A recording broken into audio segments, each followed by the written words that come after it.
Video শুরুতেই তোমরা দেখতে পাচ্ছ বন্ধুরা, একটা বাটিতে মটরশুঁটি রয়েছে আর অন্য বাটিতে আদা কুচি আর কাঁচা লঙ্কা রয়েছে। হ্যাঁ বন্ধুরা, আজকে রেসিপিটা হতে চলেছে কড়াইশুঁটির কচুরি। তো বন্ধুরা, আমি মটরশুঁটির 500 একটু বেশি নিয়েছি। এরপরে অল্প অল্প করে মটরশুঁটি নিয়ে আমি মিক্সিতে পেস্ট করে নিচ্ছি। সেটাই দেখতেই পাচ্ছ তোমরা বন্ধুরা, একটা কথা তোমাদের বলতে চাই, যখন মটরশুঁটি ধুয়ে নেবে ভালোভাবে জল ঝরিয়ে নেবে। আর মটরশুঁটির গায়ে একটু জল থাকলে কিন্তু চলবে না বন্ধুরা, কারণ মটরশুঁটিতে জল থাকলে পেস্টটা কিন্তু পাক আসবে না। ফাইনালি কিন্তু আমার মটরশুঁটির পেস্ট করা হয়ে গেছে। আরও একটা কথা বলতে চাই বন্ধুরা, মটরশুঁটি ভালোভাবে পেস্ট করতে হবে, মটরশুঁটি একটাও যেন দানা না থাকে। তো এরপরে আমি আলাদাভাবে কুচানো আদা আর কাঁচা লঙ্কা আমি পেস্ট করে নিলাম। তোমরা ভাবছো আমি আলাদাভাবে কাঁচা লঙ্কা আর আদা পেস্ট করেছি কেন, সেটাও তোমাদের সাথে বলবো বন্ধুরা। তো আমি এবার প্যান বসিয়ে দিয়েছি গ্যাসেতে। এরপরে তেল দিয়ে কালো জিরে দিয়ে নিচ্ছি আন্দাজ মতো। এবার এটাকে একটু নাড়াচাড়া করে নেব ভালোভাবে নাড়াচাড়া করে সেই আদা আর লঙ্কার পেস্টটা কালো জিরের মধ্যে আমি দিয়ে নিলাম। এরপরে এই মশলাটাকে ভালোভাবে আমি ভাজবো। তো বন্ধুরা চলো তোমাদের সাথে এবার বলি, কারণ বন্ধুরা আমি মটরশুঁটির সাথে আদা লঙ্কা বাটিনি, কারণ কাঁচা একটা ভাব মশলা থেকে কাঁচা গন্ধ না আসে। সেই কারণে আমি আগে মশলাটাকে ভেজে নিয়ে তার মধ্যে কিন্তু মটরশুঁটির পেস্টটা আমি দিয়ে নিলাম।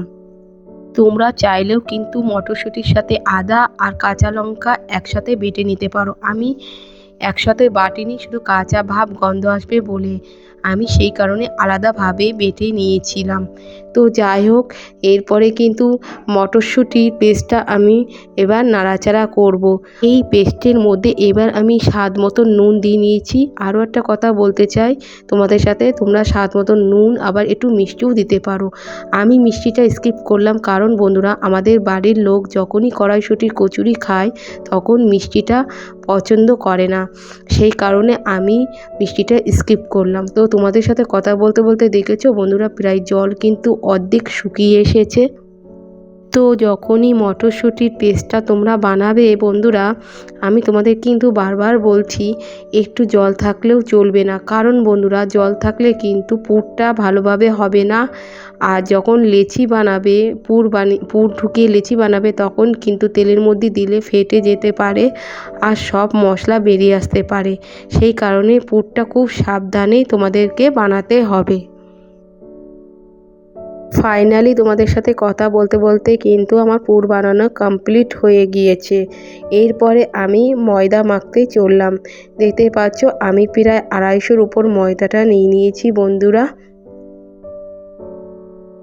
আর তাতে 50 গ্রাম সুজি মিশিয়ে নিচ্ছি, কারণ বন্ধুরা ময়দা সুজি মিশিয়ে নিলে কড়াইশুঁটির কচুরি খাস্তা হয় আর খেতে বেশ সুস্বাদু লাগে। তার মধ্যে আমি কিন্তু 1 চা চামচ গাওয়া ঘি মিশিয়ে নিয়েছি। তোমরা কিন্তু যদি বড় চামচ নাও তাহলে 1 চা চামচ গাওয়া ঘি মিশিয়ে নেবে। এরপরে কিন্তু আমি স্বাদ মতন এতে লবণ মিশিয়ে নিলাম। তো বন্ধুরা তোমাদেরকে আর একটা কথা বলে দিই, আমার চামচটা ছোট ছিল বলে আমি কিন্তু 1.5 চামচের মতো ঘি মিশিয়েছি।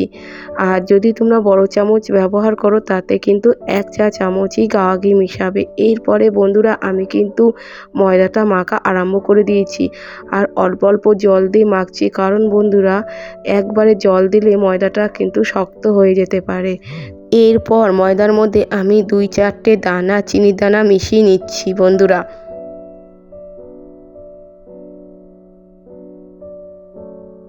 তারপর ময়দাটাকে ভালোভাবে মেখে আমি কমপ্লিট করে নিলাম। এরপরে একটা সুতির ন্যাকড়া দিয়ে আমি ময়দার পরে ভালোভাবে ঢেকে নিচ্ছি।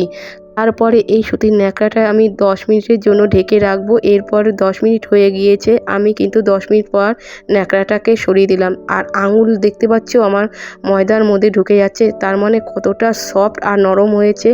কারণ বন্ধুরা আমি এতে সুজি মিশিয়েছিলাম যাতে ময়দার সাথে মিশে সফট হয়ে যায়। এই কারণে আমি কিন্তু একটা ন্যাকড়া ন্যাকড়া ঢেকে রেখেছিলাম। তারপরে আমি আবার ভালো করে ময়ান দিয়ে এরপরে ছোট ছোট করে লেচি করে নেব বন্ধুরা।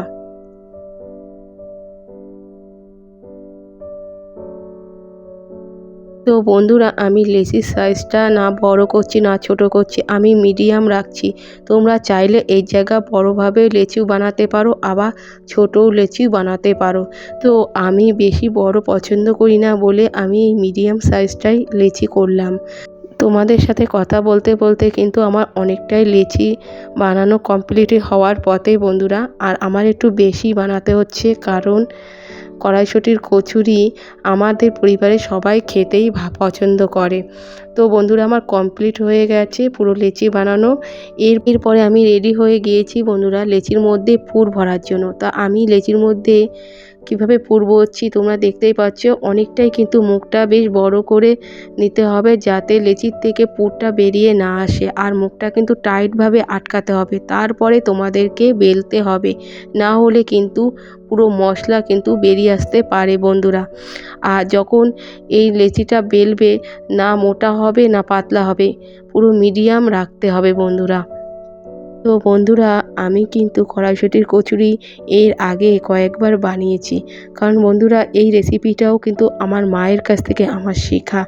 তোমাদের তো আগের ভিডিওতেও বলেছি আমি যা কিছু রান্না শিখেছি মায়ের কাছ থেকে শিখেছি, কারণ বন্ধুরা আমার তো শাশুড়ি মা নেই, সেই কারণেই আমি মায়ের কাছ থেকেই জেনে নিয়েই সব কিছুটাই করি।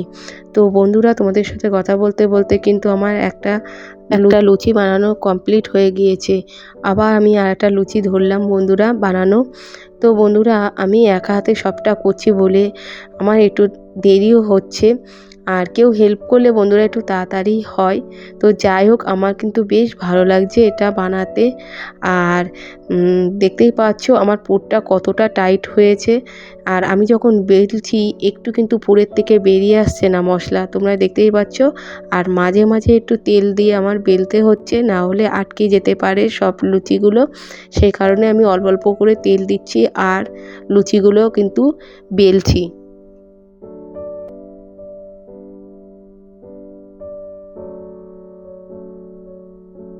ফাইনালি কিন্তু আমার লুচিগুলো বেলা কমপ্লিট হয়ে গিয়েছে। যে তোমাদের সামনে থেকে ধরে দেখিয়ে দিলাম কত সুন্দরভাবে আমার লুচিগুলো বেলা হয়েছে। এরপরে কিন্তু আমি একটা করে এই কড়াইশুঁটির কচুরি আমি ভাজা আরম্ভ করে দিয়েছি বন্ধুরা।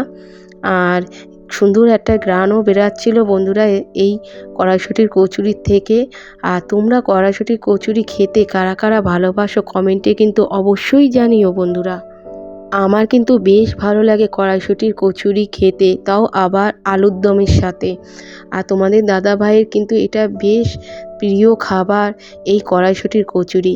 আর আমাদের পরিবারে সবাই কড়াইশুঁটির কচুরি খেতে ভালোবাসে। তো বন্ধুরা দেখতে পাচ্ছ আমি যখন লুচিগুলো ভাজছি একটাও কিন্তু ফেটে বেরাচ্ছে না। তো বন্ধুরা তোমরা যদি এইভাবে ফলো করে কড়াইশুঁটির কচুরিটা বানিয়ে ফেলো, তো গরম গরম 7-8টা কিন্তু হামেশাই উঠে যাবে আশা করছি। তো তোমরা বাড়িতে একবার এইভাবে ট্রাই করতে পারো বন্ধুরা।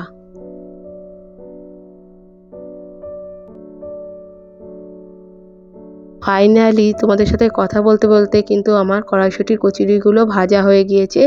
আর সামনে এই যে তোমাদের সামনে আমি তুলে ধরলাম আলুর দমের সাথে, আর হলো কড়াইশুঁটির কচুরি। খেতে দারুণ অপূর্ব হয়েছিল। তো ভিডিওটা কেমন লাগছে কমেন্টে অবশ্যই জানিও। ভিডিওটা এই পর্যন্তই শেষ করলাম। তো বন্ধুরা প্রথম থেকে শেষ পর্যন্ত তোমাদের কড়াইশুঁটি কচুরি রেসিপিটা শেয়ার করেই দিলাম। আর আমি যে প্রসেসে করেছি তোমরা একবার ট্রাই করো বন্ধুরা, আমি বলছি তোমাদের ভালো লাগবে। আর কি বলবো, ভিডিওটা এই পর্যন্তই শেষ করছি। যারা পুরনো বন্ধুরা আছো তারা লাইক কমেন্ট শেয়ার করে দিও, আর যারা নতুন বন্ধুরা আছো তারা লাইক কমেন্ট শেয়ার তো করবেই, সাথে সাবস্ক্রাইব করে দেবে। তো চলো টাটা, আবার নেক্সট ব্লগে দেখা হবে।